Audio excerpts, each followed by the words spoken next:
Hello everyone. Here I am discussing one of the most important chapter of microeconomics, that is forms of market.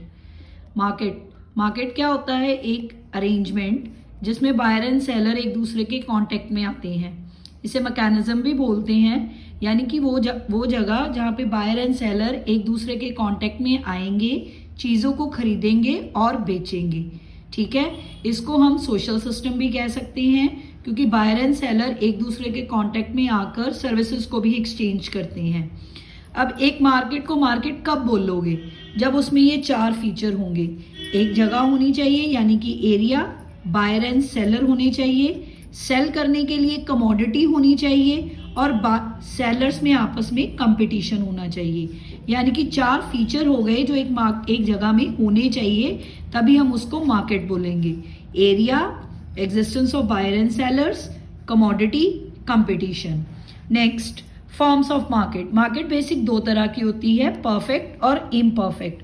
Imperfect में तीन आती हैं, monopoly, monopolistic, oligopoly. But आपके syllabus में सिर्फ perfect competition है. नाम से ही क्लियर है कैसा कंपटीशन, सेलर्स का जो परफेक्ट है.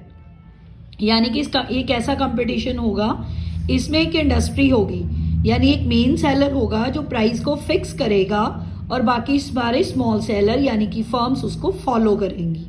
ठीक है, इसमें जो प्रोडक्ट होगा वो होमोजीनियस नेचर का होगा, एक जैसा, और सेलर और बायर लार्ज नंबर के होंगे. यानी कि तीन इंपॉर्टेंट फीचर हो गए परफेक्ट कंपटीशन के: large number of buyer and seller, homogeneous product, और price fixed by industry. Clear? यहाँ पे कोई फर्म प्राइस नहीं डिसाइड करेगी. प्राइस कौन डिसाइड करेगा? इंडस्ट्री. यानी कि फर्म्स क्या होंगी? Price taker. इंडस्ट्री क्या होगी? Price maker. जब भी प्राइस डिसाइड करेगी इंडस्ट्री, वो मार्केट फोर्सेस से करेगी, that is demand and supply. ये वाला कंपटीशन मोस्टली एग्रीकल्चर प्रोडक्ट्स में होता है, जैसे वीट और राइस में, क्योंकि वो सारे एक जैसे होते हैं, होमोजीनियस. ठीक है, उनके फीचर्स अलग अलग होंगे पर नेचर सबकी एक जैसी होती है. अब इसके इंपॉर्टेंट फीचर, ये बहुत इंपॉर्टेंट है, इसकी इम्प्लीकेशंस भी बहुत इंपॉर्टेंट है, ध्यान से समझना. First one is large number of buyer and seller. एक ऐसी मार्केट जिसमें large number of buyer and seller होगी, वो कौन सी होगी? Perfect competition. इसमें क्या होगा? फर्म प्राइस टेकर होगी, प्राइस मेकर नहीं. इसमें जो डिमांड कर्व होगा वो एक्स एक्सिस के पैरेलल होगा. क्यों? क्योंकि वन प्राइस पॉलिसी पूरी मार्केट में चलेगी. यहाँ पे रेवेन्यू, आपकी एवरेज रेवेन्यू और मार्जिनल रेवेन्यू और प्राइस तीनों एक दूसरे के बराबर होते हैं. क्यों होते हैं? क्योंकि वन प्राइस पॉलिसी होती है, यूनिफॉर्म प्राइस पॉलिसी भी कहते हैं इसको. ठीक है, एक ही प्राइस पूरी मार्केट में प्रिवेल करेगा. दैट्स वाई ये demand curve horizontal straight line होता है. ठीक है, लार्ज नंबर ऑफ सेलर्स होते हैं. सिंगल सेलर मार्केट को इन्फ्लुएंस नहीं कर सकता, ना ही मार्केट प्राइस को, क्योंकि मार्केट में जो प्राइस प्रिवेल करता है वो यूनिफॉर्म होता है. याद रखना इसकी इम्प्लीकेशन. प्राइस टेकर होती है firm, demand curve horizontal straight line होती है, और लार्ज नंबर ऑफ सेलर होते हैं.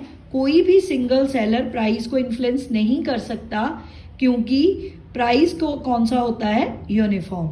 ये फर्स्ट था, large number of buyer and seller.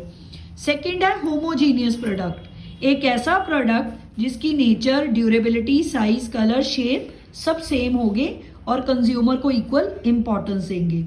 यानी कि इसकी इम्प्लीकेशन क्या बनी?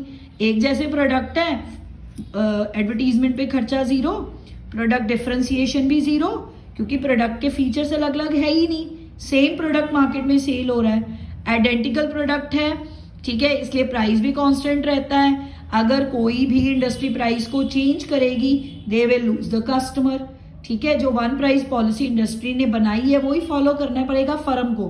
फर्म प्राइस को चेंज कर ही नहीं सकती, क्योंकि एक ही प्राइस पॉलिसी है पूरी मार्केट में. नेक्स्ट है होमोजीनियस प्राइस. वही कह रही हूँ, प्राइस कौन डिसाइड करेगा? इंडस्ट्री. फॉलो कौन करेगा? फर्म्स. अगर कोई भी फर्म अपनी मर्जी से प्राइस को चेंज करती है तो क्या करेगी? वो कस्टमर लूज कर देगी. नेक्स्ट है freedom of entry and exit. देखो, सेलर फ्री है, कोई भी मार्केट में एंटर भी कर सकता है, एग्जिट भी कर सकता है, किसी पे कोई रिस्ट्रिक्शन नहीं है. पर याद रखना ये पॉसिबल लॉन्ग टर्म में ही होगा, शॉर्ट टर्म में नहीं। ठीक है। इसमें freedom of entry and exit है, इसलिए फर्म में क्या रहेगा मार्केट में, नॉर्मल प्रॉफिट। अगर प्रॉफिट बहुत ज्यादा हो जाएंगे तो नई फर्म्स आके ज्वाइन कर लेंगी, तो प्रॉफिट करना पड़ेगा शेयर, फिर वो नॉर्मल पे आ जाएगा। ठीक है। अगर लॉसेस ज्यादा हैं तो एग्जिस्टिंग फर्म लूज कर देगी, फिर सप्लाई बढ़ा देंगी क्योंकि लिमिटेड फर्म्स रह जाएंगी, लिमिटेड फर्म रह गई तो दोबारा वो नॉर्मल प्रॉफिट्स पर आ जाएंगे। ठीक है, ध्यान से समझो। अगर बहुत ज्यादा एक्स्ट्रा नॉर्मल प्रॉफिट्स हैं तो क्या करेंगी, नई फर्म्स ज्वाइन कर लेंगी तो प्रॉफिट आपस में शेयर हो जाएगा। ठीक है, तो फिर दोबारा नॉर्मल प्रॉफिट आ जाएगा। अगर एक्स्ट्रा नॉर्मल लॉसेस चल रहे हैं मार्केट में तो क्या होंगी, पुरानी फर्म्स क्या करेंगी, लीव कर देंगी। पुरानी फर्म्स अगर लीव कर देंगी तो नंबर ऑफ फर्म्स रिड्यूस हो जाएंगी, तो सप्लाई भी रिड्यूस हो जाएगी, तो लॉसेस किस में कन्वर्ट होने शुरू हो जाएंगे, धीरे धीरे प्रॉफिट्स में। ठीक है, यानी कि फर्म इस केस में नॉर्मल प्रॉफिट्स पे ही प्रिवेल करेगी, TR equal to TC। Abnormal होंगे, हो सकते हैं, तो फिर वो नॉर्मल पे चले जाएंगे, अगर लॉसेस होंगे तब भी वो नॉर्मल में कन्वर्ट हो जाएंगे। Clear. Perfect knowledge next important feature है कि बायर्स को कंप्लीट नॉलेज होती है प्राइस के बारे में। क्यों होती है, क्योंकि सिंगल प्राइस प्रिवेल करेगा, इसलिए इसमें प्राइस डिस्क्रिमिनेशन नहीं चल सकता कि अलग अलग कस्टमर से अलग अलग प्राइस आप चार्ज कर लो। प्राइस डिस्क्रिमिनेशन क्या होता है, डिफरेंट कस्टमर से डिफरेंट प्राइस चार्ज करना, वो पॉसिबल नहीं है। ठीक है, क्यों नहीं हो सकता, क्योंकि यूनिफॉर्म प्राइस पॉलिसी है और कंज्यूमर को कंप्लीट नॉलेज होती है प्राइस के बारे में। ठीक है, बेसिक रीजन हर पॉइंट का इसमें यही है कि single price policy, no transport cost, कोई भी फैक्टर ऑफ प्रोडक्शन एक से दूसरी जगह जाएगा ही नहीं। क्यों, क्योंकि प्राइस क्या है, फिक्स्ड। परफेक्ट मोबिलिटी, ठीक है, फैक्टर ऑफ प्रोडक्शन इजीली कहीं भी चले जाए इंडस्ट्री में, उनको क्या मिलेगा, बेस्ट प्राइस, क्योंकि single price policy. Uniform price है, जहां भी जाएंगे मार्केट में, जहां भी वो काम करेंगे उन्हें क्या मिलेगा। याद रखना ट्रांसपोर्ट कॉस्ट भी क्या होती है, नो, कोई भी ट्रांसपोर्ट कॉस्ट नहीं होगी क्योंकि प्राइस पॉलिसी क्या है, सिंगल। फैक्टर्स ऑफ प्रोडक्शन क्या है, परफेक्टली मोबाइल, कहीं भी वो इंडस्ट्री में चले जाएं उनको बेस्ट प्राइस ही मिलेगा। क्यों, क्योंकि यूनिफॉर्म प्राइस पॉलिसी चलती है। ठीक है, independent decision making, independent decision making का है कि फर्म्स यहाँ पे ग्रुप्स नहीं बना सकते प्राइस को कंट्रोल करने के लिए। क्यों, इकोनॉमी में यानी कि मार्केट में सिंगल प्राइस पॉलिसी चलती है जो इंडस्ट्री डिसाइड करेगी और फर्म्स को वो फॉलो करना पड़ेगा। नेक्स्ट इंपॉर्टेंट है AR/MR, इनकी क्या शेप होती है, स्लोप क्या होता है, parallel to X axis due to single price policy.